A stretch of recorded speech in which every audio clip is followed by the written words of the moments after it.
இந்த மண்ணுல பிறந்தாலே ஒரு மனுஷனுக்கு இது ரெண்டுமே வரும். ஒன்று கவலை வரும், அடுத்தது பயம் வரும். கவலை இல்லாத வாழ்க்கை இல்லை, பயம் இல்லாத வாழ்க்கை இல்லை. கவலையில உள்ளவனே எப்படி கவலை இல்லாத ஒரு வாழ்க்கை வாழ்றது? ஒரு நாள் சந்தோஷம், ஒரு நாள் கவலை, ஒரு நாள் சந்தோஷம், ஒரு நாள் கவலை. 10 நாளைக்கு சிரிச்சா 11வது நாள் சிரிப்பீங்கன்னு உத்தரவாதம் இல்லை. வத்தில்கல் ஐயாமு நுதாவிலுஹா பைனன் நாஸ். காலச்சக்கரத்தை அல்லாஹ் மனிதனுக்குள் உருண்டோட செய்யறான். அல்லாஹ் சொல்றான், இந்த உள்ளங்கள் பதறிட்டே இருக்கும், அது பதறும், அது நிப்பாட்டே இல்லாது. சின்னதை ஒன்று தொட்டாலும் துடிக்கும். ஹுலிக்கல் இன்சான் ஐஜால், மனிதனை அவசரக்காரனாக படைத்திருக்கிறேன். ஹுலிக்கல் இன்சான் லைஃபா, மனுஷனை ரொம்ப பலகீனமா படைச்சிருக்கிறேன். இந்த 2 பண்புகளால நம்ம ரொம்ப நொந்து போயிருவோம், ரொம்ப கவலைப்படுவோம், துடிச்சு போயிருவோம். அல்லாஹ் ரப்புல் ஆலமீன் ஒன்னை கொடுப்பான், ஒன்னை எடுப்பான். தாய்மார்களே, உங்களுக்கு ஒன்னு எல்லாத்தையும் குறைச்சிட்டான்னு கற்பனை பண்ணாதீங்க. பணக்கார வீட்டுல பார்க்க ஒரு வீடு ஒரு வாகனம் கொடுத்திருந்தா பாதி கையில் எடுத்துட்டான்ல. உங்களுக்கு ஒண்ணுமே பார்க்க இல்லாட்டியும் நிறைய குழந்தைகளோட அன்போட அவங்களோட நேரம் கழிக்கிற நேரத்தை தந்திருப்பா. அவங்களுக்கு புள்ளியோட உட்கார்றதுக்கு நேரம் இருக்காது. தெரியுதா உங்களுக்கு? அல்லாஹ் மீது ஆணையாக நீங்க உட்கார்ந்து கூடி கூடி கூடி பேசினால், உலகம் உங்களுக்கு முழு பணத்தையும் தந்தாலும், நீங்க தான் உலகத்தை ஆள போறன்னு தந்தாலும், உங்க அக்கவுண்ட்ல கோடி எண்ண முடியாத அளவுக்கு கோடி கணக்கில் சொத்து இருந்தாலும், வல்லாஹி என்னாகும்? உங்களால நிம்மதியா வாழ இயலாது. உலகம் ஒரு தப்பு கணக்கு போட்டுச்சு. என்ன தப்பு கணக்கு? நிம்மதி என்பது உடம்புக்கா மனசுக்கா? மனசுக்கு. நிம்மதி உடம்புக்கு இல்ல, மனசுக்கு. நிம்மதியை தேடி மக்கள் உடம்புக்கு எடுக்கிறாங்களா, மனசுக்கு எடுக்கிறாங்களா?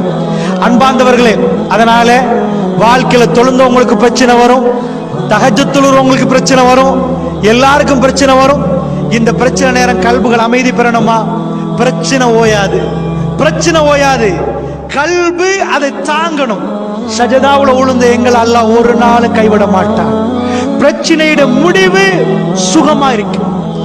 நாங்க அல்லாஹ்வை மறுத்து போனா பிரச்சனையோட முடிவு கசப்பா இருக்கு.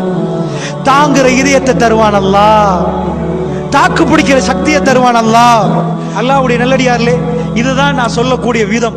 அலா பிதிக்ரில்லாஹி தத்மைனுல் குலூப். அல்லாஹ் சொல்றான், உள்ளங்கள் அமைதி அடைய என்ன செய்யணும்? அறிந்து கொள்ளுங்கள். அல்லாஹ்வை ஞாபகப்படுத்துவதில் உள்ளங்கள் அமைதி பெறுகிறது.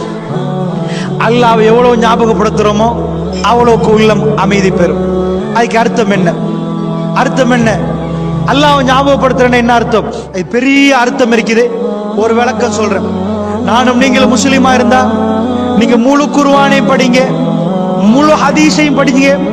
அங்க ஒரு இடத்துல கூட நீங்க காட்ட மாட்டீங்க மூமீன்களை அல்லாஹ் தொங்க விட்டான்னு காட்ட மாட்டீங்க. அன்பார்ந்தவங்களை, அதனால சொல்றேன், நீங்க பெத்தெடுத்த பிள்ளைகள் உங்களுக்கு துரோகம் செய்யலாம். நான் தம்பி தாத்தா தங்கச்சி சொத்துக்காக பிரியலாம். நிறைய பிரச்சனைகள் நடக்கலாம்.